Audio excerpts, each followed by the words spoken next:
자, 5월 9일 금요일 오프닝 벨 라이브 시작하겠습니다. 하창원 본부장님, 김장현 본부장님 어서 오세요. 네, 안녕하세요. 예. 네, 반갑습니다. 코스피가 0.3%, 코스닥이 0.17% 정도 오르면서 시작을 합니다. 개정 전략 바로 들어보자면요. 하창원 본부장님부터. 네, 미국과 영국의 이런 협상으로 인해서 자동차나 뭐 이런 쪽들이 변동이 많을 것 같습니다. 예. 우주항공. 그래서 그쪽에 대한 관심도가 오늘 좀 높을 것 같고요. 이전처럼 뭐 이제 바로 떨어지진 않을 것 같아요. 왜냐면 테슬라라든지 기타 다른 종목군들도 올라서 일단 그거 좀 집중해서 보시면 좋을 것 같고, 또 이제 비트코인이랑 이 퀀텀 관련된 부분에서 양자 쪽도 굉장히 강했거든요. 그래서 그런 쪽에 대한 움직임들도 관심 있게 보셔야 되지 않을까 생각하고 있습니다. 알겠습니다. 김장현 본부장님. 네네, 자동차가 가장 관심이 있죠. 그 영국 쪽이 아주 큰 자동차 플레이어는 아니다 하더라도 관세가 명시적으로 내려갔기 때문에 그게 딴 나라에도 영향을 미칠 수 있다는 그 연관성을 본다면은 어느 정도 기대감을 맞출 것 같아요. 근데 전체 장은 내일부터 시작되는 중국, 그게 중요하니까 아마 그렇게 생각보다 많이 세지는 않을 수도 있다라는 생각을 들고요. 다만 미국에서는 AI 소프트웨어적인 거는 좀 유의미한 몇 가지 뉴스가 있어서 미국은 관세 좀 누워지면은 결국은 AI 소프트웨어로 좀 가지 않겠냐 하는 느낌. 그러니까 미국의 AI 소프트웨어, 그다음에 전체적으로 전 세계적으로 자동차 이슈, 이거 두 가지가 가장 큰 관심입니다. 네. 오케이. 알겠습니다. 자, 일단은 코스피, 코스닥 다 플러스로 시작을 하고 있고요. 코스닥은 음전했네요. 0.1% 마이너스로 시작합니다. 하이닉스가 1% 정도 상승이고요. LG에너지솔루션은 1% 마이너스로 시작합니다. 현대차가 오늘 하창원 본부장이 말씀해 주신 대로 흐름이 좋습니다. 3% 플러스로 시작을 해서 192,400원이고요. 기아도 역시나 2.5% 올라가면서 시작합니다. 오늘 뭐 변압기도 그렇고 그리고 조선도 흐름이 그렇게 좋지는 않습니다. 초반에 1% 정도 약세로 시작을 하는데요. 어제 이제 효성중공업은 공급 계약 해지 소식이 또 있었죠. 저녁 때. 오늘 변압기하고 조선 이쪽은 안 좋고, 반대로 한국항공우주, 현대, 로템 뭐 이런 애들은 좋네요. 3% 정도 플러스로 또 시작을 하는 모습입니다. LIG 넥스원도 오늘 추가적으로 2.4% 정도 상승, 하나 시스템도 2%, 하나 에어로스페이스도 1%. 조방변 중에서는 오늘은 방산만 조금 그나마 좋은 편이라고 해야 될 것 같습니다. 대형주 중에서는 넷마블이 오늘 10% 정도 오르는데 이게 뭐 어떤 이슈가 있는지는 모르겠습니다. 그 나온랩이랑 신작 흥행에 따라서 요것도 실적이 1000% 이상 늘어났다라는 내용이 있는데, 그렇네요. 거기다가 추가적으로 신작 게임에 대한 리스트가 한 8개 있다라는 소식이 있어서 아마 그것 때문에 오늘 좀 강한 것이 아닌가 생각하고 있습니다. 1분기 영업이익이 497억 원, 전년비해서 1243% 올랐다는 건데, 그럼 전년비에 얼마가 나왔다는 건지 궁금하기도 하네요. 497억 원이 1000% 이상 올라간 거면. 워낙 게임주들이 실적이 막 그 코로나19 이후로부터 막 신작 지연되고 중국한테 뺏기고 해서 막 좋은 기업이 별로 없었거든요. 그렇군요. 네. 알겠습니다. 오늘 SK랑 미래에셋이랑 IBK 쪽에서도 리포트가 좀 나왔는데, 다 점진적인 이익 개선 기대, 신작 흥행 따른 레버리지 효과 기대, 신작 러시와 수익성 개선으로 다음 스테이지에 입성했다. 이런 리포트들이 나와 있는 상황. 지금 10% 정도 오르면서 시작을 합니다. 코스닥 시장으로 넘어가 보면 시가총액 상위주들이 전반적으로 다 약세인데, 오늘은 뷰티주들이 좀 많이 빠지는 것 같습니다. 클래시스, 휴젤 3-4% 정도 약세로 시작을 하고 있고요. 여기 2차전지 플러스 로봇 플러스 제약바이오가 다 안 좋은 그런 상황입니다. 그래서 전반적으로 다 빠진다고 보면 될 것 같고, 대신에 게임주랑 엔터주들이 그나마 조금 버텨주고, 거기다가 반도체 소부장 여기가 조금 강세 이렇게 버텨주면서 전반적으로 좀 트레이드 오프가 나타나고 있는 것 아닌가 이런 생각이 듭니다. 제약바이오, 로봇, 2차전지, 뷰티 이쪽은 약세, 엔터 그리고 게임주, 반도체 소부장은 강세. 이렇게 알겠습니다. 자, 하창원 본부장님 눈에 띄는 부분이 있을까요? 네, 일단은 뭐 비만 쪽 정말 어마무시하게 올라가고 있습니다. 인벤티지 랩이 한 달 사이에 거의 4배, 5배 올라가고 있는데요. 뭐 블루엠텍과 같이 뭐 둘이 같이 가고 있습니다. 뭐 유통하고 뭐 연관성이 있는 기업들이다 보니까 비만 쪽에서 일단 두 기업이 뭐 어마무시하게 올라가고 있다라고 보시면 될 것 같고, 일단 오늘 웹툰도 강합니다. 미스터 블루가 지금 16% 올라가고 있는데요. 이거는 네이버 실적과도 좀 연관이 있는 것 같아요. 네이버 웹툰 쪽에서 실적이 뭐 조금 올라간 것도 있고, 또 이제 뭐 밀리 서재 같은 데서에도 가격 인상 또 이슈가 있었거든요. 그래서 그런 부분에서 약간 웹툰주들도 인기몰이를 하고 있는 것 같고요. 그 다음에 오늘 컴투스 홀딩스, 네오이즈 홀딩스 이런 종목군도 올라가는데, 최근에 이제 우리나라가 코인 가격이 올라가면은 뭐 우리기술투자, 하나투자증권, 위지트 과거에 이렇게 거래소 지분을 갖고 있는 애들보다는 그냥 비트코인 자체를 갖고 있는 기업들이 이슈가 됩니다. 그래서 비트맥스, 뭐 컴투스 홀딩스랑 네오이즈 홀딩스 실제로 갖고 있고요. 비트맥스는 하반기부터 이제 법인이 매수가 가능하니까 사명 자체를 바꾸고 그쪽 사업 추가했거든요. 그래서 그런 종목군들 좀 움직이고 있고요. 그다음 의료 AI 쪽 계속 좋습니다. 이거 이제 이전에랑 똑같은 건데 그 법안적인 부분에서 AI 활용도 높이는 이슈가 계속 나오고 있어요. 그러다 보니까 AI 의료 쪽에서의 뭐 온코크 크로스 같은 종목군들도 계속 움직임이 나타나고 있고요. 그다음에 영국과 미국 협상 에서 뭐 곡물 쪽, 농산물 쪽이 있는데 거기서는 이제 고기, 소고기가 좀 있었어요. 예. 그러다 보니까 오늘 미트박스가 이제 그런 미국발 소고기 이슈 나오면 얘가 좀 움직이니까 그런 부분에서 이슈가 있는 것 같고요. 그 다음에 한국항공우주나 이런 항공주 같은 경우도 또 같은 개념입니다. 보잉에 대한 이제 제품이 포함되고 항공 부품도 수출이 간접적으로 좀 기대가 된다, 이런 분석들이 나왔기 때문에 그런 내용들로서 좀 움직임이 나오는 것 같고요. 그다음 오늘 조선 쪽에서는 엔진 쪽 분위기 나쁘지 않습니다. 아무래도 이제 나머지가 좀 쉬어가도 아무래도 엔진 같은 경우 가격 정가도 좋고, 뭐 우리나라 상관없이 중국에서도 만들려면 결국엔 우리나라한테 들어가야 되기 때문에 연속성이 좀 있는 것 같고요. 뭐 나머지 또 뭐 이렇게 자동차 소부장들도 좀 잘 움직이고 있는 것 같습니다. 네.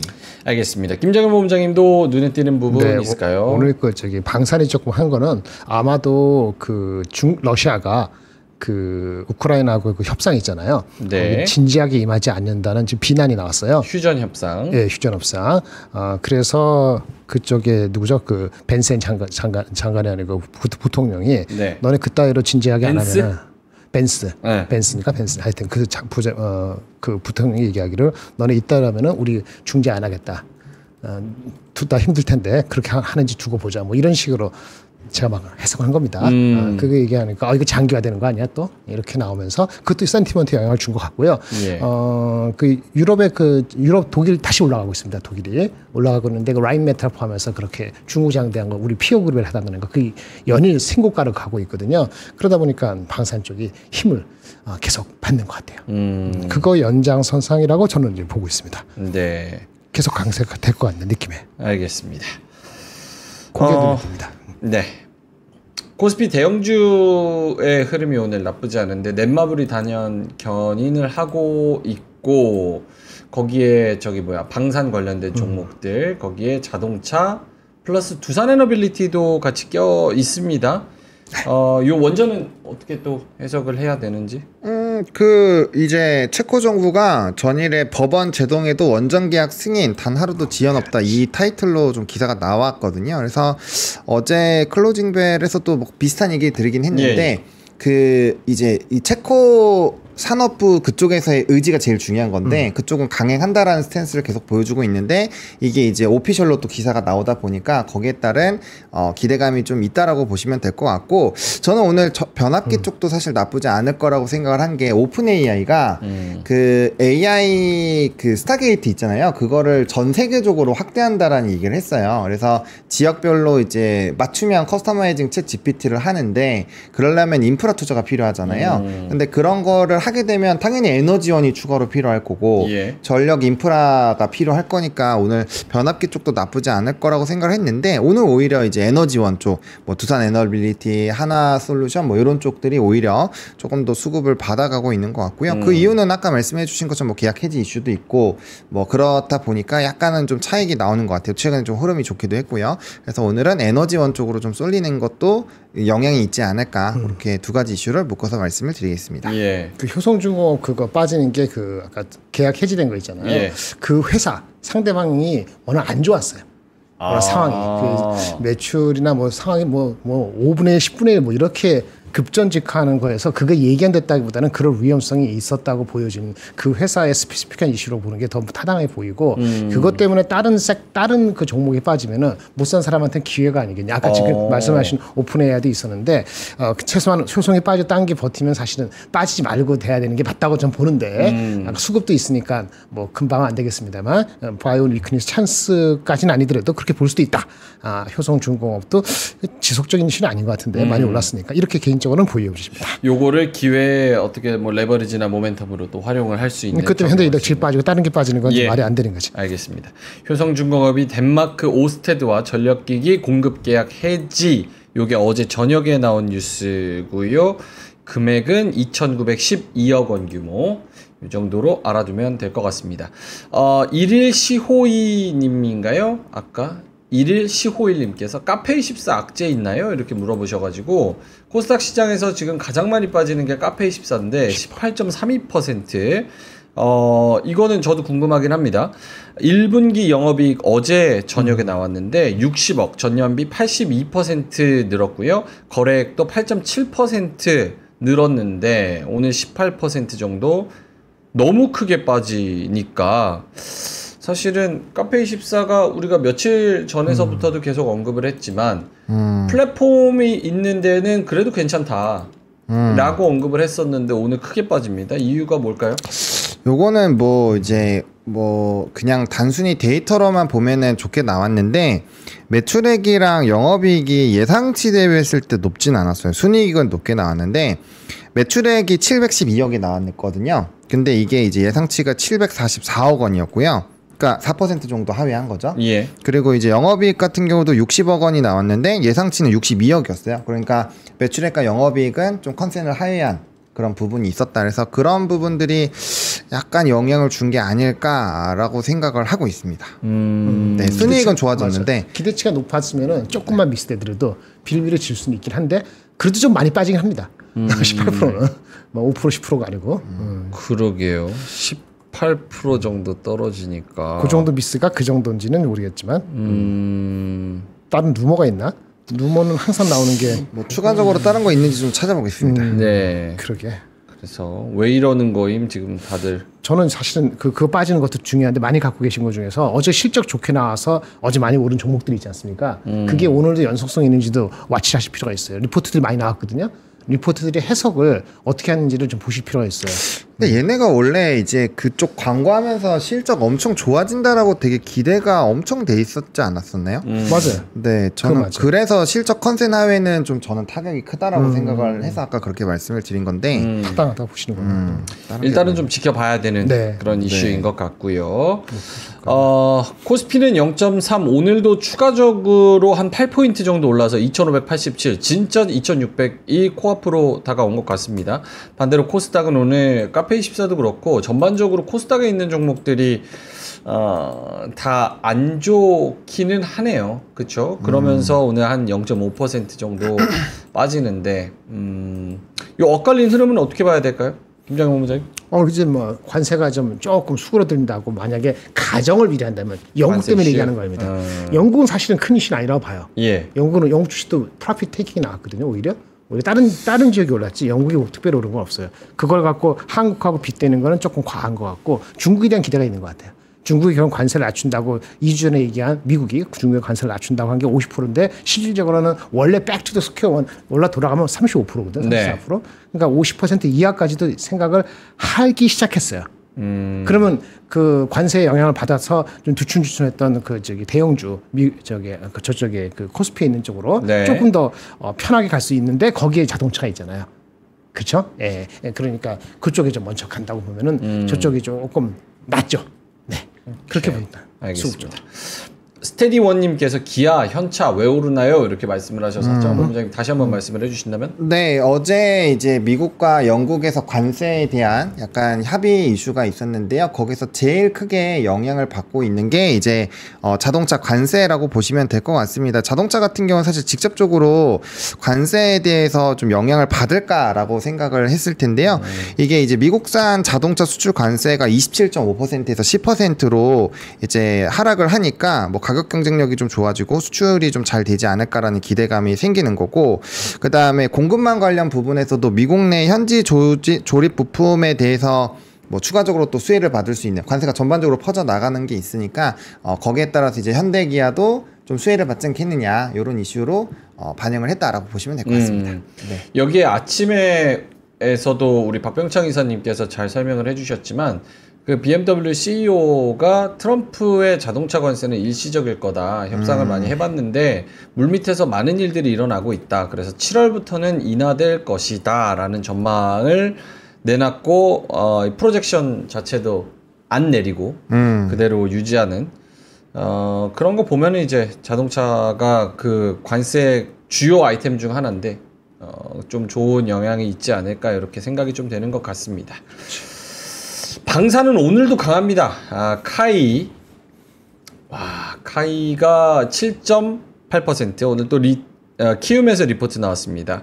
8조 5천억 원 규모의 신규 수주가 올해 전망된다. 하반기에는 중동의 수리온 수출 사업이 추진될 것이다. 내년 이후로도 다양한 파이프라인을 보유하고 있어서 수출 사업이 확대될 것이다.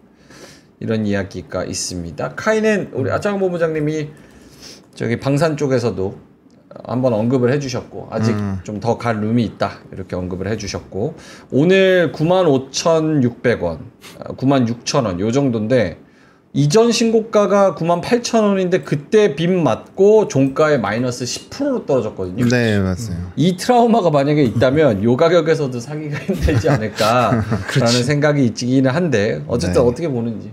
일단은 저는 뭐 추가로 더 벌 수 있지 않을까라고 생각이 듭니다. 물론 이제 거기에 따른 부담감은 있겠지만 최근에 이제 방산이 순환매격으로 막 돌아가면서 계속 고가 랠리를 하고 있고 또 그 힘에서 좀 중요한 역할을 하고 있는 게 증권사 리포트이거든요. 근데 워낙 또 긍정적으로 나오고 있기도 하고 후발로 좀 올라가는 부분이 있어서 사실 이제 다른 방산주도 올라간 거에 비해서는 한국항공우주는 진짜 못 올라갔거든요.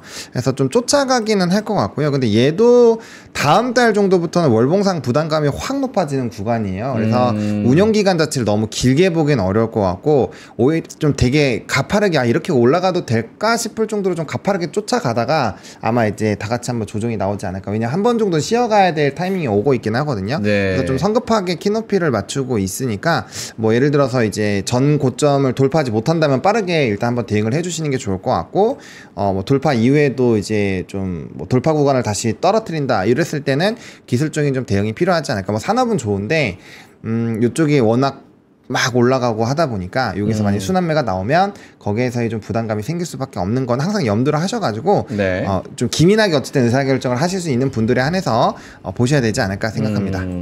김정은 본부장님도 네. 카이 플러스 다른 방산주 다른 방사제는 아까 말씀드린 것처럼 예. 저기 휴전이 잘 안 된다는 그런 거라고 독일의 피오르 그룹이 올라가는 거 이런 측면에 봤을 때 대한민국에서는 포모 현상이 먼저 올 수 있는 것이 조선 방산 중에서 방산이 하나잖아요. 그런 차원에서 오늘도 반도체가 세고 올라가고 있지 않을 겁니다. 아마 그러면 상대적으로 수급이 갈 수 있는 게 자동차 말고는 저기 그 방산에 있는 거예요. 근데 한국항공이 얘기한 거는 아까 지금 보는 얘기한 거 타는데 이게 지금 애널리스트 리포트 나온 거 보니까 목표 그 이익 추정을 상당히 높였네요. 네. 그러니까 단순히 목표 주가를 11만 원 높인 게 아니고 이익 전망이 물론 이 친구가 갖고 있는 그 전망이 좀 낮긴 했는데 그래도 뭐 한 30% 이상 이렇게 올린 것 같아요. 그리고 아까 말씀드린 신규 수주가 8조 5천억을 했잖아요, 올해가. 이게 원래 포캐스트가 얼마인지 모르겠지만 절대적인 규모가 이게 높다고 하면은 높은 것 같아요. 그러면 올해 예측이 아니고 내년도 밸류에이션으로 올라갈 가능성이 있거든요. 이런 네네. 주식은. 올해 기준으로는 밸류에이션이 35배, 36배 되면 비싸요. 그 전고점은 굉장히 부담스럽습니다. 그런데 내년도 이익에 대한 전망치가 높아진다고 가정하면은 내년 기준으로 이제 20배 좀 넘었어요. 그럼 조금 더 갈 수 있는 여지가 있는 거예요. 내년 실적 기준으로. 그러니까 가시거리가. 네. 그러면 아까 말씀드린 것처럼 가다가 한번 떨어질지언정 좀 더 갈 탄력이 남아 있어 보인다는 그런 상황이 밸류에이션 상으로도 조금 해석이 되는 겁니다. 알겠습니다. 닥터 K님께서 상법 개정까지 묶어서 확 좀 가자 이렇게 말씀을 하셨는데 최근에 다음 주 MSCI 편입 네, 5월 15일, 14일 다음 주인 것 같은데 맞습니다. 그리고 거기에 최근에 그 이재명 후보가 자사주 소각 의무화를 이거 제도화하겠다 이런 얘기하면서 이런 기사들도 한번 나왔어요. 화면이 나오나 모르겠네요. 그 자사주 비중이 높은 주요 상장사가 최근에 주가 상승률이 좋다 이런 이야기가 있었거든요. 그래서 뭐 요거 한번 화면 보여주세요, 피디님. 신영증권, 롯데지주, 대신증권, SK, 두산, 그러니까 자사주 보유 비중이 이렇게 높은 이런 기업들은 주가 상승률이 굉장히 좋다. 물론 자사주 비중만 높아서는 안 되겠지만 이 중에서 그쵸. 트렌디한 사업을 하고 있으면서도 실적이 그래도 괜찮은 그런 종목들은 주가 상승률이 나쁘지 않지 않겠냐 이런 생각이 좀 듭니다. 아침에 박병창 이사님도 잘 말씀을 해주셨지만 미국에서도 자사주 매입의 규모가 역대 최대다. 미국 기업들이. 그럼 우리나라도 이제 새로운 정권이 들어서면 이런 것도 의무화되면서 주식시장이 조금 레벨업하는 거 아니냐. 거기다가 상법 개정에 대한 이슈도 있으니까 이런 거를 같이 가져가면 어떻겠냐라는 생각이 들고 이 얘기를 왜 드리냐면 오늘 코스피에서 가장 많이 오르는 종목 중 하나가 고려아연인데 고려아연이 1조 8천억 원 규모의 자사주 소각 계획을 발표를 했습니다. 그래서 오늘 8% 정도 오르고 있어서 요게 새로운 무언가의 바람, 무언가의 트렌드가 될 수 있을까에 대해서 두 분의 의견이 궁금합니다. 하장훈 본부장님부터. 네, 뭐 그 자사주나 최근에 이제 작년부터 계속 발생된 게 어쨌든 밸류업을 계속적으로 하거나 뭐 자사주 매입 소각을 한다거나 그런 종목군들은 대부분 주가 추이가 되게 좋았고 고려아연 같은 경우도 실적이 잘 나오면서 이제 그러한 자사주 소각 발표를 했잖아요. 그러다 보니까 뭐 긍정적인 부분으로 작용을 할 것 같고요. 또 하나에어로스페이스도 그런 또 환원책 발표가 또 예정돼 있긴 하거든요. 그래서 그런 내용들이 어떻게 나오는지 왜냐면 이쪽은 또 돈을 되게 잘 벌고 있는 쪽이니까 그런 것들을 보여주면 확실히 좀 달라질 것 같고 그리고 증권주가 또 약간은 좀 차익이 나오긴 했지만 최근에 많이 올라간 것도 결국에 그런 상법 개정에 대한 기대감, 뭐 금리 인하에 대한 기대감 이런 내용들이 다 포함이 되어 있어서 분위기가 앞으로 우리나라도 확실히 좀 환원 정책을 더 강화하는 방향으로 가지 않을까라는 생각은 좀 듭니다. 왜냐하면 뭐 HD 현대마린솔루션 오늘 좀 차익이 많이 나오게 있기는 한데 이 종목도 뭐 리포트 뜯어보시면 앞으로 뭐 주주 환원이나 이런 것들에 대한 좋은 얘기들이 나오거든요. 그래서 그런 내용들도 그렇고 나머지 기업들도 은근슬쩍 잘 리포트 뜯어보시면 주주 환원이라는 얘기가 상당히 리포트에 많이 들어가 있어요. 이전보다는. 그래서 그런 기조는 앞으로도 확대가 되지 않을까라고 보고 있고 그리고 뭐 이거는 유권자들 중에서도 사실 거의 많은 분들이 주식을 또 하니까 다 원하는 내용이잖아요. 그래서 뭐 그러한 방향성에서도 뭐 정치권에서도 계속 이 부분을 인지를 하고 결과적으로는 바뀌는 스탠스로 갈 것 같고 또 전 세계적으로 어쨌든 우리나라가 밸류업 발표도 했으니까 뭐 향후에는 시간 내에 좀 차이가 있을 뿐 방향성은 그쪽 방향으로 간다라고 생각을 하고 좀 투자 포지션을 잡아 놓는 것도 괜찮을 것 같습니다. 네, 김정일 본부장님도. 네, 방향이 잡히면은 그쪽으로 조금 더 플러스 알파가 될 것 같습니다. 이제 다른 이슈는 알파의 속도하고 각도겠죠. 네, 그 속도와 각도를 하려면은 실행할 수 있는 그 실행력에 대한 아주 커미트먼트가 세야 될 것 같고요. 흔들리지 않고 갈 수 있는 걸 지켜봐야 될 것 같습니다. 어쨌든 그런 방향을 잡았다는 거는 파지티브합니다. 그건 맞고요.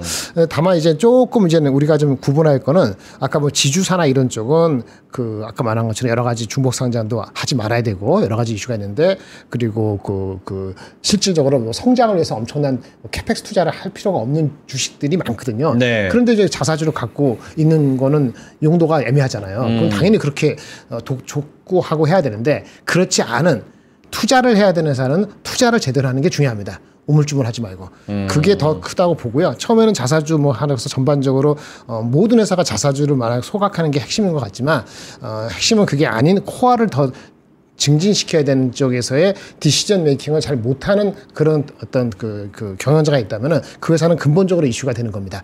자사주 우리나라는 지금 말씀드리는 게 아까 증권주도 좋고 지주자사 다 좋은데 그런 주식이 핵심이 아닐 수 있거든요.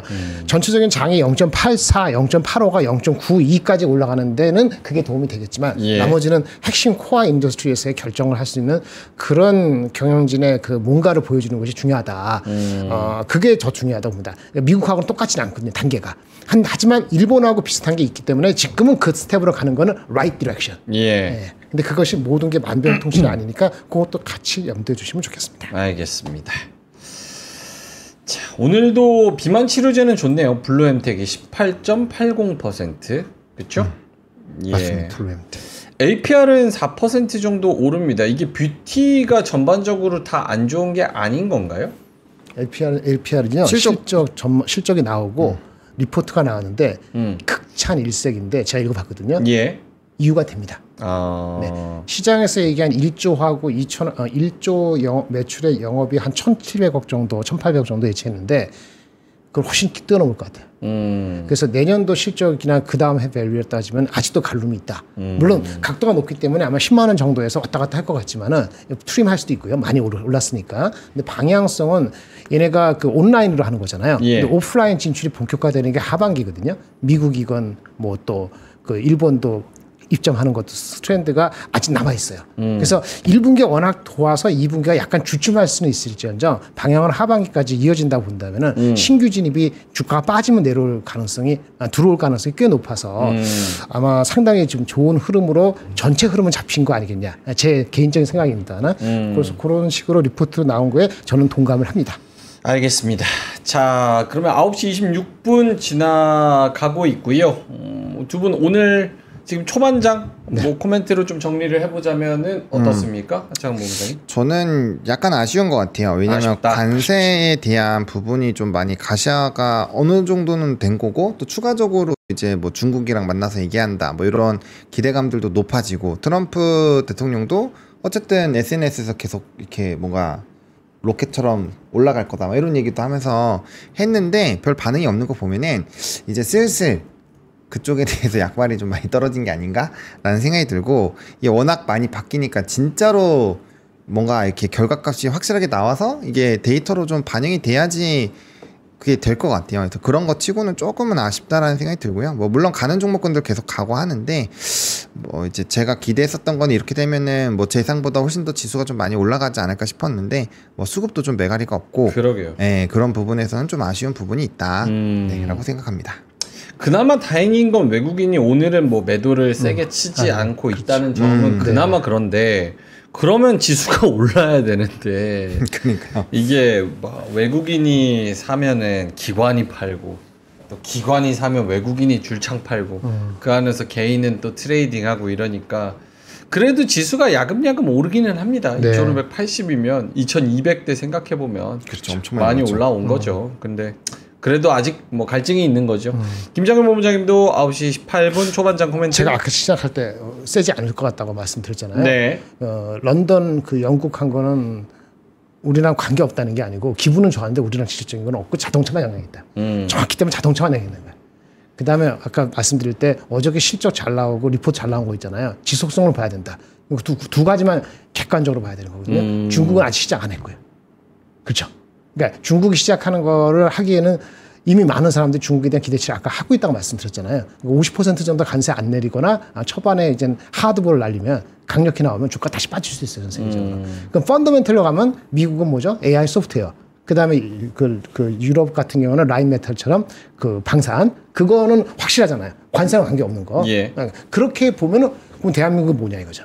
그럼 관세. 그럼 다시 그렇게 하면은 주가 우리도 올랐기 때문에 아까 말씀드린 것처럼 아까 관세하는 영향의 거의 한 90%가 회복이 돼 있는 상태이기 때문에 여기서 2600 가는 2630 가는 게 아주 터프한 게 아니고 만만치 않은 거예요. 그래서 기다려야 됩니다. 제가 뭐 나쁘게 본다는 게 아니고 기다려야 되고 주가는 미리 선반영했다.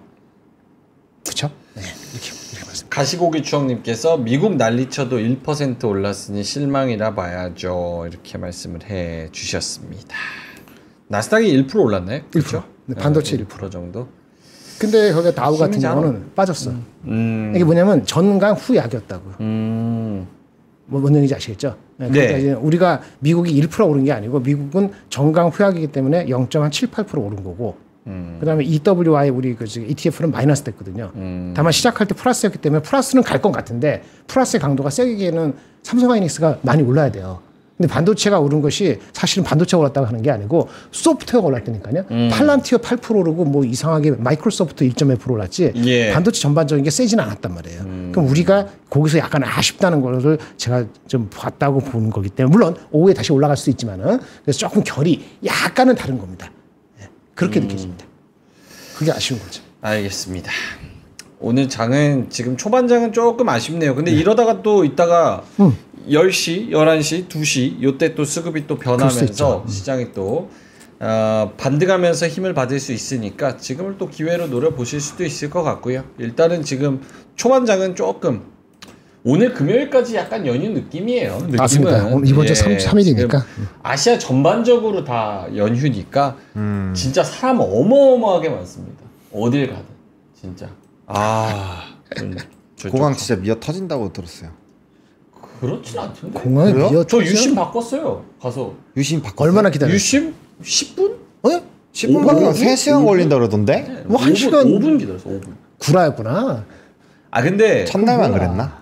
첫날만? 아마 그랬을 거예요. 그러니까 딱 몰리는 기간이 딱 있고 저는 몰리는 기간 피해서 왔다 갔기 나간 때문에 날짜가 아마 달라서구나. 그랬을 수도 있어요. 근데 사람이 딴 데서 많긴 많더라고요. 딴 데. 네, 많긴 많더라고요. 티켓이 없던데. 네? 티켓이 없던데. 저도 한번 배 타고 도망. 갔어요. 갈아탄 거 아니야? 농담입니다. 배 타고 가다가 중간에 갈아탄 거 아니야? 왜 티켓이 없었지? 연변 가서 연변에서 갔는데 어쨌든 간에 사람이 많긴 많더라고요. 그래서 이번 이번 금요일까지는 3일. 조금 약간 그렇고 다음 주부터는 이제 정신 차려가지고 뭔가 방향을 잡던 무언가 딱 승부가 나는 그런 시점 아닐까? 약간 이런 생각도 들고. 근데 환율이 아직 그 얘기를 안 했어. 1,409원까지 올라왔어, 올라와가지고 환율을 못 봤네. 1,400. 그거 네. 두 분이서 코멘트 좀 해주신다면? 얘기했어요. 그러니까 이게 우리가 1,377원까지 떨어졌을 때는 네. 이제 뭐 또 외국인 워낙 강세가 또 유지가 되면서 뭐 외국인 좀 오나 뭐 이런 얘기도 했었잖아요. 근데 뭐 그냥 바로 올라오고 계속 세지는 거 보면은 외국인이 이러면은 또 들어오려고 하는 걸 조금 지연할 수도 있지 않을까? 왜냐면 환율이 계속 변동되면 그러니까 우리나라는 지금 어느 정도 지수가 좀 찼다라는 얘기들이 꽤 있잖아요. 네. 그런 시각이 많은 상황에서 만약에 들어왔는데 뭐 개별주를 잘 잡으면 모르겠지만 그게 아니라고 한다면 환차선으로 오히려 마이너스가 심해질 수도 있잖아요. 그래서 그런 것들을 보면은 약간은 좀 보수적인 스탠스로 볼 수도 있지 않을까 해서 좀뭐 달러나 이런 부분 좀 아쉽다라는 생각이 좀 듭니다. 근데 환율 변동성이 왜 이렇게 큰 거예요? 진짜? 그 사실은 말이죠. 오늘 이제 관세가 유럽 영국하고 됐잖아요. 예. 그 다음에 그 중국하고도 하여튼 약간 내칠 거 아니겠습니까? 이렇게 네. 하기 내치지 않지는 않겠죠. 그렇죠? 네, 내치. 그러면 달러가 계속 약세일 수가 없죠. 아이러니하게도 네. 이 관세가 잘 협상이 안 되고 이러면서 달러가 약세가 된 거 아니에요. 예, 근데 이제 약세가 안 되겠죠. 약세가 되는 게 약간 턴어라운드가 될 수도 있잖아요. 그 모멘텀은 또 동시에 있는 거예요. 양쪽으로 더블로 좋은 게 아니고 한쪽은 빠지는 효과가 있다 보니까 장이 전체적으로 움직이지 못하는 거지. 대형주에서 아까 자동차나 뭐 저기 방사는 다른 거로 가는데 다른 거 살려니까 아까 말한 환율이 어떻게 되는 거지? 단세. 근데 오늘 또 이상한 리포트가 나온 게 하나 있는데 이상한 리포트인지 제가 소스를 잘 모르는데 한번 보세요. 우리나라 잠재 성장률 제로. 그거 봤어요. 보셨어요? 2040년인가? 2046년. 네, 46년인가? 20년이니까 뭐. 내년하고 내후년도 모르면서 무슨 2046년을 맞춘다고. 근데 그렇게 우습게 볼 게 아니에요. 그래요? 처음에 우리가 1% 성장 이하 나오는 거지. 올해 0.7%잖아요. 네. 10년 전에 그때부터 그걸 주구장창 얘기한 사람이 꽤 있었어요. 근데 그 사람들은 매국노가 됐거든요. 그때 그걸 얘기한 사람이 인구 얘기하고 그다음에 우리 그 성장 동력 핵심적. 요즘은 뭐 조선방산이 좀 잘 나가고 있습니다. 그 당시에 조선방산도 별로였기 때문에 네. 그때 그런 얘기를 한 사람이 있었는데 결국 10년 내에 됐거든요. 30년, 20년 뒤에 그렇게 안 되더라도 10년 내에 될 수 있다라면 아까 말한 것처럼 아까 제가 말씀드렸잖아요.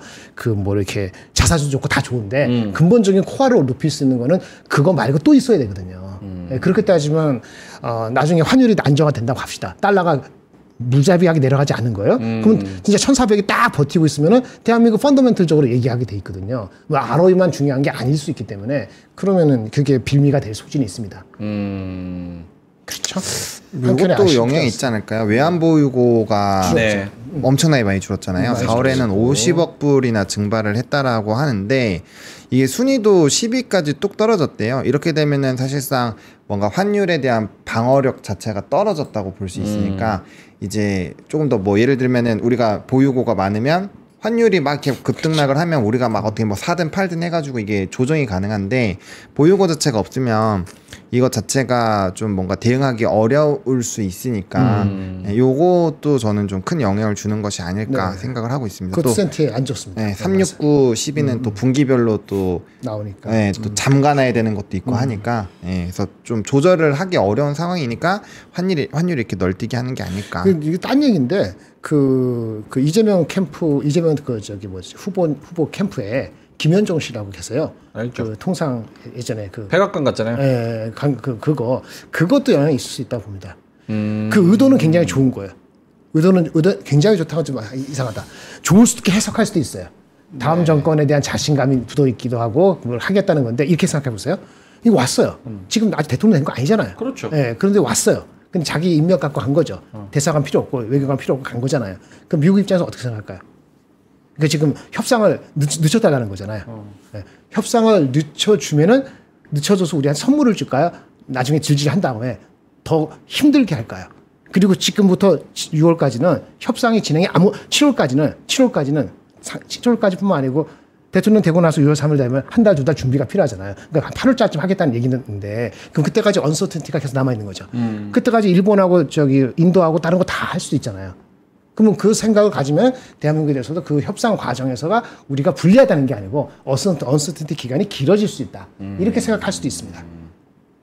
그 생각 한번 해봤을 수 있어요. 의도와는 달리. 네. 알겠습니다. 외환보유고는 2021년 요맘때 452빌리언이었는데 지금은 400빌리언까지 줄어들었습니다. 10% 넘죠. 넘죠. 그렇죠. 많이 13% 정도 줄어든 그런 상황입니다. 예. 맞아요. 알겠습니다. 9시 37분 지나가고 있는데요. 오늘 역시나 미국에서도 양자컴이랑 암호화폐가 잘 갔죠? 맞아요. 엄청 잘 갔어요. 엄청 잘 양자컴은 퀀텀 DA 퀀텀이 한 50% 넘게 올랐고요. 그다음에 아이온큐는 좀 덩어리가 있으니까 7에서 9% 사이였고 나머지 뭐 리게티나 이런 것도 다 10% 이상씩 급등했습니다. 되게 많이 올랐어요. 양자 컴퓨터 관심이 많이 들었어요. 일주일 사이에 리포트도 그렇고 실적도 잘 나왔고 네. 다시 한번 관심을 가질 수도 있지 않을까 싶습니다. 알겠습니다. 이태리님께서 정치 얘기 그만해라 이렇게 말씀을 하시는데 아니 환율 얘기하고 뭐 얘기하다 보니까 아니 저는 아까 그 자사주 소각 얘기를 했었잖아요. 그거? 그러니까 저는 법률권의 주식시장에 관련된 정책도 이야기를 하고 싶거든요. 왜냐하면 내가 그걸 알아야 투표를 할 거 아니에요. 그죠. 근데 지금 없지. 그 후보가 안 정해졌어. 이거 내가 어떻게 뭘 설명을 어떻게 해요? 후보가 정해지는 걸 떠나서 아직 나온 게 없어. 아니, 나온 게 없지. 나도 하고 싶어. 나 얘기를 안 했기 때문에 전달해질 수가 없는 거지. 아니 이게 주식하는 사람 입장에서는 얼마나 행복한 일입니까? 그때 이명박 때도 뭐 747 막 이런 공약 747. 있었고 747. 그런 것처럼 주식 시장을 어떻게 하겠다, 무슨 경제를 어떻게 살리겠다, 요걸 가지고 저울질해가지고 내가 한 표를 행사하는 게 얼마나 행복한 일이에요. 근데 그런 게 없으니까 전달을 못 해드리니까. 예. 그러니까 우리 그래서 내가 이재명 캠프가 저기 간 거 알고 있지만 얘기 안 하길래 얘기했는데 저는 그거를 약간 다르게 해석하는 그런 얘기 하는 이유가 나오는 액티비티가 나오는 게 없기 때문에 그렇게 전달할 수밖에 없고 액티비티가 있으면 센티먼트에 누군가 영향을 줄 수 있기 때문에 해석을 해드리는 거지. 그거 갖고 너무 뭐라 그러시면 좀 할 말이 없는. 아니 입을 닥치라 그러는데 아니 왜 나한테 그러는 거야? 나 정책 얘기만 전달하는데 다시 가서 마스크 써야 되는 거 아니야? 정말. 자 그럼 좌민준이 잘하는 광고나 하겠습니다. 죄송합니다. 예. 양자컴 물어본 이유는요. 요즘 AI 이런 게 대세니까 AI 로봇 청소기를 한번 소개해드리겠습니다. 69만 9천 원, 이제 70만 원짜리인데요. 박스만 개봉된 미사용 전시품을 가져가실 수도 있고요. 요거는 39만 9천 원을 드립니다. 혹은 박스 미개봉, 완전 새 상품을 가져가실 수도 있는데 요거는 10만 원 더 내셔야 돼요. 49만 8천 원. 원래 정가가 70만 원인데 49만 원, 39만 원에 드린다는 거 말씀을 드리겠습니다. 로봇 청소기에 지금 보시는 워크스테이션 플러스 오수통, 정수통, 더스트백, 전용 걸레, 사이드 브러쉬까지 올윈원으로 다 합쳐서 요거 V12 로봇 청소기를 39만원과 49만원에 가져가실 수가 있습니다. 200대 한정 판매고요. 어떤 게 좋은 거냐면 지금 보시다시피 듀얼 센서가 있어가지고 저거 사물이 있으면 피해가요. 옆으로. 듀얼 뷰 센서로 정교한 장애물 회피 기능이 있고요. 자동으로 물걸레 세척과 건조까지 해줍니다. 거기다가 자동으로 먼지 비움 스테이션까지. 그러니까 지 혼자 장애물 피해서 여기 쓸고 저기 쓸고 청소하고 바닥 물걸레질까지 한 다음에 다시 집으로 돌아와서 그 걸레 빨래질까지 다 한 다음에 건조까지 하고 밑에 먼지까지 다 비워버리는 이 올인원 스마트 로봇 청소기, AI 로봇 청소기입니다. 맨시티의 엘링 홀란드라고 아세요? 홀란드? 홀란드 알지. 홀란드 어마어마하잖아요. 네. 홀란드 선수 공식 스폰서 브랜드라고 합니다. 아, 걔를 스폰서하는 거네. 예, 홀란드가 AI처럼 그냥 요즘 잘해요? 요즘 못하죠. 요즘 못하지. 예, 엄청 많이 쓰는 예전에 예. 와. GS랑 롯데홈 쇼핑에서 99만 원에 팔던 모델이고요. 저희는 49만 원, 39만 와, 원에 반값이네. 가져갑니다. 그리고 이제 캠핑 가시는 분들은 요거 그 뭐야? 벌레 퇴치. 아, 맞아. 날씨 더워지고 벌레. 벌레 퇴치기. 벌레를 가져서 넣어봐야지. 지식 아주 화끈한 그. 그러게 이거 잘 팔려면 무기 한 사발이 이렇게 해가지고 싹 벌레 좀 넣고 가져오세요. 이제 죽는 걸 보여줘요. 와, 근데 요즘에 이런 LED가 진짜 컨셉인가 봐요. 요게 LED래요. 그렇구나. 아 요렇게 바뀌네. 색깔이 바뀌네. 불멍할 때 옆에다 탁 두면 좋겠다. 이게 이렇게 불 모양으로. 불빛에 따라서 벌레들을 끌어당기는 게 다른가? 네, 그런가 봐요. 야외 방수 가능하고요. IPX4 등급의 방수입니다. 그래서 360도 고압 전류로 빈틈없이 벌레를 차단하는 그런 벌레 퇴치기고요. 최대 26시간 사용 가능 대용량 배터리 600g 진짜 가벼워요. 600g 자동 클린 기능 탑재 버튼 꾹 누르시면 자동 클린이 된다고 합니다. 이걸 누르면 모기 퇴치야.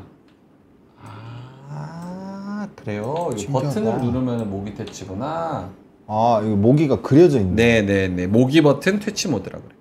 캠핑이랑 피크닉, 베란다, 실내외 모두 가능이고요. 아이와 반려동물이 있는 가정에서 안전하게 사용 가능하다고 합니다. 67,000원.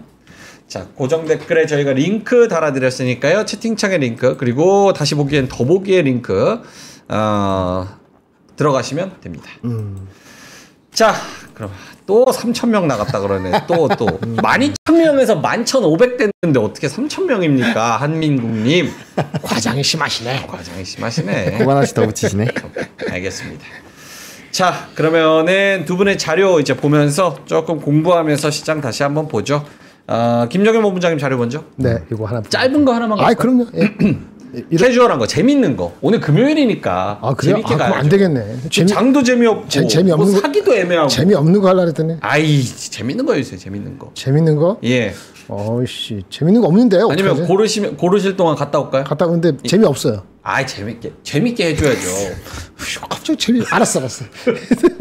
갔다 올게요. 뉴스. 자, 오늘 알아야 될 경제 뉴스 헤드라인 뭐가 있을까요? 네, 저는 달바 글로벌 IPO를 들고 왔습니다. 달바 좋죠. 요즘 화장품 진짜 대세예요. 요 화장품 이거 달바 엄청 유명한 거 다들 알고 계실 거예요. 미스트. 미스트로 되게 유명한 회사인데. 미스트.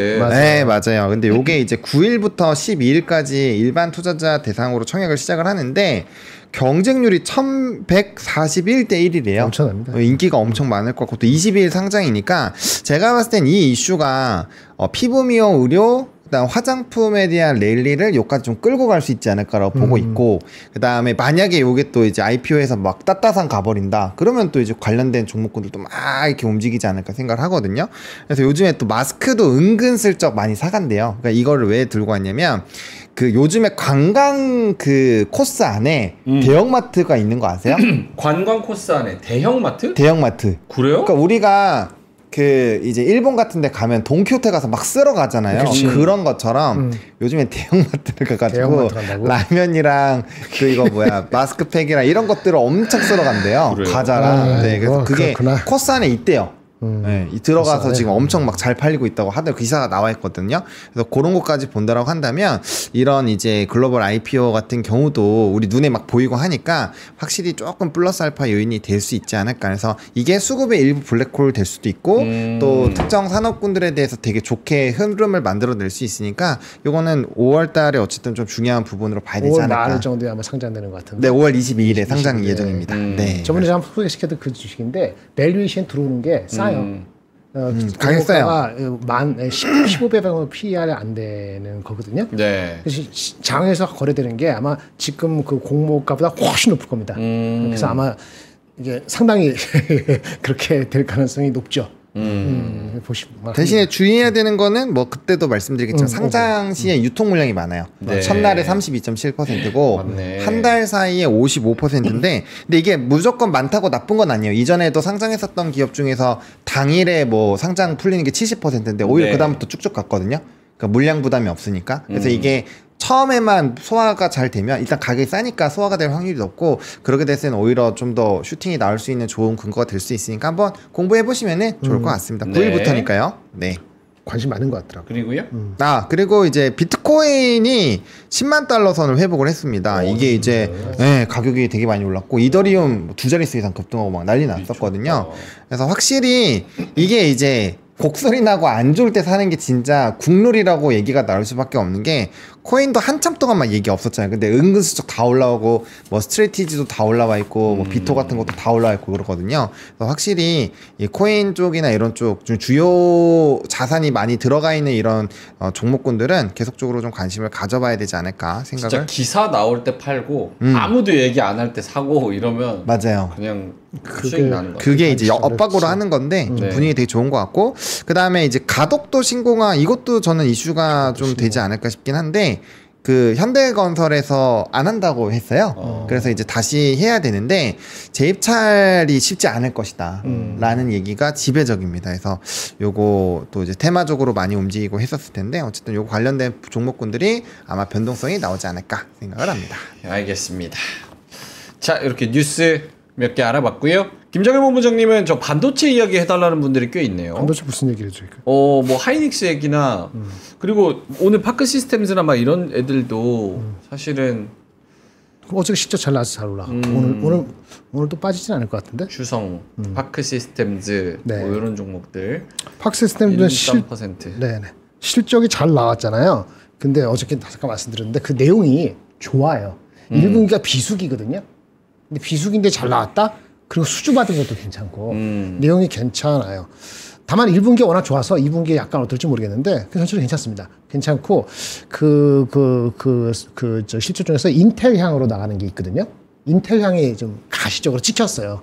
그거 아마 팍시스템스를 팔로업 하시면은 거기에 방점을 두면은 안 파실 것 같아요. 네. 근데 변동은 큽니다. 그래서 20만 원 이하일 땐 제가 항상 얘기하는 게 괜찮고 이게 PER 30배 이상 가면은 아주 싸진 않기 때문에 이게 내년도 PER을 해야지 30만 원 나올 거예요 아마. 잘 볼까요? 잠깐 볼게요. PER이 내년 기준으로 30배 하면은 그렇지. 30배 해야지 한 28만 원 나온단 말이에요. 그래서 이제 장기적으로 보시는 분한테는 괜찮습니다. 지금 주가에 들어가더라도 한 6개월 이거는 한 20-30% 남아요. 네. 내려가는 거 한 5% 10% 올라가는 네. 거 30% 가까이 이렇게 잡고 한 1년 보면은 괜찮은 주식입니다. 관세 이슈하고 사실은 별 관계 없어요. 관계 커스터머가 없다. 다양화되니까. 그리고 주성 말씀드렸나요? 주성 실적이 발표됐나? 하이닉스도. 하이닉스? 하이닉스 빠졌대. 근데 하이닉스. 반도체를 관심 갖는 이유가 뭘까요? 지금 타이밍에서 뭐 저번에 한두 말씀하신- 분이 아니에요. 그러니까 조방변을 빼고 이걸 사고 싶은 마음이 계신 분들이 항상 있겠죠. 아니면 물리신 분도 계시고. 그쵸, 제가 말씀드렸잖아요. 조방변이 근본적으로 확 빠지는 데 있어갖고 기여할 수 있는 거. 이 기여가 이상하다. 그 촉매가 될 수 있는 게 반도체나 2차 전지가 확 올라가면 수급을 빼는 거잖아요. 그러니까 이쪽을 보셔야 되는 거예요. 타이밍에 문제가 있겠지만 지금 조방변을 차익 실현하고 반도체에 들어가 있는 것도 좋은 전략이라고 볼 수 있을까요? 본부장님 먼저. 그러니까 아까 제가 말씀드렸는데 그거에 있어갖고 고민스러운 거는 미국이 반도체가 가는데 나스닥이 가는데 한국의 하드웨어 반도체가 대세 상승을 같이 가느냐. 거기서는 아직까지는 주저가 좀 남아있다. 이렇게 말씀을 드릴게요. 제 입장에서 굉장히 이제 그 점잖게 얘기한 건데. 아, 사지 마라. 아니 그런 얘기 안 했어. 사지 말라네. 딱 그런 얘기 안 했어. 그리고 하이닉스가 그 뭐 삼성전자보다 뭐 좋고 하고 이걸 떠나서 이 주가가 15만 원에서 21만 원을 제가 말씀드렸잖아요. 트레이딩 업이 있고 다 이러는데 실적이 좋다고 얘기하려도 안 가잖아요. 네. 심플합니다. 내년 어닝을 땡겨야 돼요. 내년 어닝을 땡길 정도로 가시성이 높아져야 돼요. 엔비디아 나와서 큰 소리 한번 해줘야 될 것 같아요. 5월 29일 날 아침. 그때까지는 18만 원 이하에선 싸고 20만 원 넘어가기에는 아씨 그 마이크론 보면서 가고 그럼 마이크론도 못 가는 이유가 뭐냐 이렇게 따지면은 마이크론은 한국 회사가 아니고 이건 아니 마이크론은 미국 회사고 이거는 한국 회사고 그거 너무 억울해하지 마세요. 억울해할 수 없어. 네. TSMC가 엄청난 회사거든요. TSMC가 엄청난 회사인데 PR이 17배가 안 돼요. 그럼 사실은 말도 안 되는 거지. 말도 안 돼. 그거는 대만 회사고 뒤집어 맞고 그쵸. 네. 이런 거 있고 아직 반도체 관세가 해결되진 않았죠. 그렇죠. 반도체 품목 관세이잖아요. 이렇게 할 수도 있어요. 휴대폰 품목 관세는 쫙 줄여서 애플을 살려주고 반도체 품목 관세는 애매하게 낮춰주고 그래서 우리를 괴롭힐 수도 있어요. 근데 사실은 괴롭혀지진 않습니다. 우리가 가격 전가하면 크게 염려할 거 없는데 어쨌든 그런 언서티도 남아있기 때문에 우리는 마이크론하고 엔비디아 눈치를 보면서 하이닉스는 간다. 그게 한계다. 이렇게 말씀을 드릴 수 있겠고요. 삼성이나 하이닉스가 지금 굉장히 투자를 공격적으로 하느냐? 아니에요. 투자를 공격적으로 못해요. 그러니까 소부장이 근본적으로 다 같이 못 가요. 그러면 커스터머를 다양화하는 회사만 가는데 커스터머를 다양화하는 회사 중에 하나 여러분들이 관심이 안 갖고 무거운 주 중에 하나가 파크 시스템이라는 거예요. 이렇게 알겠습니다. 깔끔하게 정리를 해주셨습니다. 뭐 이재용 회장만큼은 아니어도 이부진만큼의 지분을 들고 있는 우리 삼성전자 주주 본인은 어떻게 생각하시는지. 아니 그분은 편향 말. 내가 반도체를 못 물어보겠어. 주식을 너무 많이 들고 있으니까 편향되게 말할까봐 물어보질 못하겠네. 조방변은 짤 실현하고 네. 지금 반도체를 어느 정도 들어간다. 네. 타이밍의 이슈가 있겠지만 네. 좋은 전략일까 아닐까 물어본다면. 저는 좋은 전략이라고 좋은 전략, 판타스틱한 전략이죠. 아니 그 이유가 뭐냐면 네. 그러니까 우리가 올라가는 산업군을 계속 보는 것도 맞아요. 그거는 당연히 이제 기회비용 부분에서는 좋은데 저는 이제 다음 사이클을 노리고 있다면 이게 항상 어떤 상황이 되냐면 내가 막 사고 싶을 때쯤 되면 이미 가격이 좀 올라와 있어요. 그래서 내가 비중을 많이 못 해옵니다. 근데 이렇게 내려와 있을 때 사실 사람들이 욕하고 조롱할 때가 대부분 길 때가 많아요. 특히나 뭐 M7 종목군들 뭐 시가총액 상위 1에서 한 10위 사이에서는 정말 이상한 게 올라온 테마성으로 올라온 게 아니라면은 그게 되거든요. 어쨌든 삼성전자나 하이닉스 같은 경우 실적이 잘 나왔고 반영이 안 되고 있으니까 그걸 이제 미래에 대한 불확실성만 잠깐만 틀어지면 되는데 일단 디램 고정가도 좋아지고 있죠. 그 다음에 현물가도 이거를 두 달 연속 좋아지고 있죠. 만약에 이게 조금 더 연속성이 생긴다면은 향후에 그 그림도 조금은 좋게 표현되지 않을까라고 보고 있고 오픈AI가 계속 날뛰고 있고 스타게이트에서 계속 늘리면 어쨌든 칩 계속 늘어나잖아요. 그래서 그런 내용들 그리고 장비주들이 실적이 되게 잘 나오고 있는 것도 HBM에 대한 이런 수혜로 이어진다라고 보고 있어서 뭐 차기를 노려본다라고 한다면 뭐 대형주 단에서 밑에 있는 친구들을 열심히 모아두시는 전략은 나쁘진 않다. 대신에 이제 제일 중요한 게 결국엔 시기죠. 얼마나 내가 기다려야 그 시기가 올까 이게 그냥 핵심이라고 보고 있고요. 뭐 사실 빼놓고 얘기를 하는 겁니다. 네. 그래서 그거는 한번 잘 고민해 보시면 좋을 것 같습니다. 알겠습니다. 자, 시장으로 다시 돌아가서 한 번 더 보면 코스피가 완전 똔똔으로 조금 내려갔고요. 2579 개장 상황이랑 똑같이 라인을 좀 지키고 있습니다. 코스닥은 0.9% 하락이고요. 코스닥은 오늘 대형주 쪽에서 좀 많이 밀리는데 역시 카페24가 21%, 22%까지 밀리고요. 아직도 이유는 잘 모르겠습니다. 종토방을 계속 뒤져봐도 뭐 구글이 뭐 가지고 있는 지분 매도하냐 무슨 뭐 그러냐 뭐 이런 구글. 네, 뭐 그런 의견도 있는데 아직 정확하지는 않은 것 같습니다. 예, 그래서 이거는 조금 추가적인 정보가 좀 필요할 것 같고요. 디어유도 오늘 7.6% 정도 하락하네요. 이것도 이유는 딱히 모르겠습니다. 예. 스튜디오 드래곤도 오늘 하락. 이런 종목들 계속 좀 하락하고 있습니다. 오늘 코스닥 대형주가 전반적으로 좀 안 좋은 그런 상황이고요. 외국인이 코스닥 대형주에서 좀 많이 팔고 있는데 1338억 코스닥에서 매도 나오고 있고요. 코스피에서 192억 매도 나오고 있고요. 기관도 역시나 코스피에서 500억, 코스닥에서 400억 이렇게 정도 팔고 있습니다. 오늘도 역시 매도네요. 참 이거는 쉽지 않은 것 같습니다.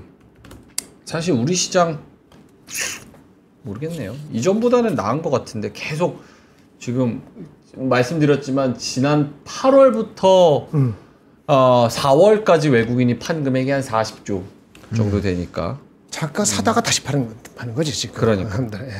쉽지 않은 아니 저는 아무 생각해도 우리나라 죄송한 얘기인데 그 코어 스트렝스 저기 뭐 잠재 성장률 그거 내려가면서 1.0 그러면서 사람들이 확 바뀐 것 같아. 외국인이 삼성전자 그건 개념을 그거 따로 한국 시장에 대해서 그런 것 같아.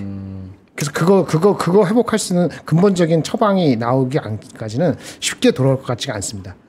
뭐를 해야 쉽게 돌아온다고 생각해요? 그러니까 근본 처방이 바뀌어야 되는데 근본 처방이 금방 안 나올 거니까 쉽게 안 들어온다는 거죠. 근본 처방이라 하면 관세? 아니. 그럼요. 그거는 해결되겠죠. 잠재 성장률? 잠재 성장률. 그거 낮아진 거. 그게 어떻게 해결이 돼요? 그러니까 쉽지 않다고.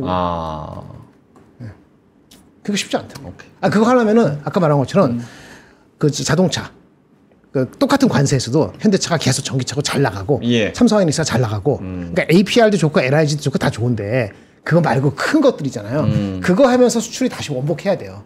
우리 그 내수가 갑자기 성장 한 사람한테 20만 원 준다고 내수가 확 올라오지 않을 거잖아요. 그걸 알고 있기 때문에 올라올 때 한국을 먼저 사지 않는다는 거예요. 그러면 딱딱 짚어서 APR 사고 LIG 사고 뭐 사고 물론 삼성전자 살 수도 있고 하이닉스 살 수도 있고 현대차 살 수도 있지만은 그거를 이렇게 쭈쭈쭈쭈 한 6개월 사겠다 이런 마음으로 들어오는 그런 징조는 제가 봤을 때 포착이 안 된다는 거지. 그 원인 중에 하나가 그 사이클 말고는 인더스트리 사이클 말고는 그게 분명히 저변에 깔려 있다고 저는 약간 제 퍼셉션이긴 하지만 이제 있는 것 같아요. 알겠습니다. 보노님도 뭐 장 마지막까지 코멘트 이따가 3시 20분에 돌아올 거니까 그때까지 코멘트를 좀 해주신다면. 확실히 요즘에는 조금 소외됐었던 산업군들이 힘을 많이 받는 것 같아요. 뭐 넷마블 지금 14%대까지 올라가고 그다음 대부분의 종목군들 보면 역별에서 정배로 바뀐 종목군들이 시세 분출을 굉장히 세게 하는 종목군들이 많잖아요. 그래서 뭐 그런 쪽으로 일단 관심을 가져보시는 거는 괜찮을 것 같고요. 생각보다 오늘 장 초반에 강했었던 뭐 코인이나 이런 쪽도 또 차익이 많이 나왔거든요. 그래서 이제 너무 높게 움직이거나 또 단기적으로 상승이 과하게 되는 종목군들, 예를 들면은 뭐 블루엠텍은 다시 기어 올라왔는데 인벤티지랩 같은 경우는 지금 20% 정도 올라가던 4% 5%까지 눌렸거든요. 그래서 그런 것들을 잘 고민을 해보셔가지고 의사결정을 좀 해보셔야 되지 않을까. 네, 이렇게 생각을 해서 일단 많이 올라간 거 일단 조심. 그 다음에 화장품이나 이런 것들 이제 신고가 막 갱신하는 애들 많으니까 그런 애들 중에서 후발이나 좀 관심 있게 볼 친구들은 좀 연속성을 뭐 너무 길게는 안 보고 짧게 보는 건 나쁘지 않을 것 같고, 엔진같이 실적 좋고 뭐 실적 발표하는 애들에서 움직임 나오는 것도 한번 노려보시면 좋을 것 같아요. 왜냐면 요즘에는 실적 발표 이후에 막 주가 급등하는 애들이 많으니까 실적에 기대가 많이 되는 종목군들은 그 전후가 매우 달라질 거거든요. 그래서 그런 내용들 좀 체크해 보시면 좋을 것 같습니다. 알겠습니다. 자, 그러면은 마무리해야 되는데요. 한민국님께서 삼전이 BMW 그 오디오 회사 또 산다 그러잖아요. 그저께 발표됐어. 네. 인수 벌써 며칠 됐는데. 그렇죠. 네. 그 오디오 회사 사모으는 이유 좀 알려주세요. 이렇게 말씀을 하셔가지고 그거 이따 클벨 다시 와가지고 조금 오디오 쪽 관심이 그 하먼 쪽에서 한 거잖아요. 네, 맞아요. 그 시너지가 나오고 브랜드 확장하기 위해서 한 거라고 보여집니다. 그 이상은 그 이하 분석도 없고요. 팔랍도 없습니다. 그래서 그런 거 아니에요? 경영진이 저거 주총이나 이런 거 할 때 더 많이 듣겠습니다. 뭐 이랬잖아요. 맞아. 그래서 오디오에서 사는 거 아닌가? 더 많이 듣겠다고 해서? 오늘 오디오 광고 없는데 이상하네. 빌드업이 이상하게 된 것 같아. 광고만 하나 하고 끝내겠습니다. 네. 인천 사시는 분 손. 인천. 네, NH투자증권 인천센터에서 세미나를 한다고 합니다. 요즘에 거시경제가 심상치 않은데요. 한국과 미국 모두 1분기에 역성장할 것으로 경기 침체 우려가 대두가 되고 있습니다. 이럴 때 투자 어떻게 해야 될까요? 5월 20일에 화요일에 NH투자증권 인천금융센터 투자세미나와 함께 해보시면 어떨런지요. NH투자증권 이혁진 차장님과 구혜영 차장님이 출연하시고요. 이 차장님은 하반기 주도주와 조선바이오 방산 종목 점검해 주시고요. 구 차장님은 제로성장 시대의 채권투자 전략에 대해서 말씀해 주실 예정입니다. 5월 20일 화요일 오후 4시부터 6시 사이에 NH투자증권 인천금융센터에서 진행되는 이번 세미나 선착순 30명 대상으로 모집을 합니다. 단순한 지식 충전이 아니라 실전 투자 시작하는 분들이라면 누구나 들으실 수 있고요. 지금 바로 영상 더보기 또는 실시간 댓글창 링크를 통해서 확인해 보실 수가 있습니다. 네. 인천. 네. 좋습니다. 자, 그러면 저희님만 물러가도록 하겠습니다. 이따가 오후까지 화이팅 하시고요. 장이 재미가 없습니다. 이번 주까지는 조금 그냥 연휴라고 생각하시고 네. 살렁살렁 하시고 다음 주부터 이제 본격 스퍼트를 내보시면 어떨까 싶습니다. 자, 그러면 저희님만 물러갑니다. 점심 맛있게 드시고요. 이따 3시 20분에 뵙겠습니다. 고맙습니다. 감사합니다.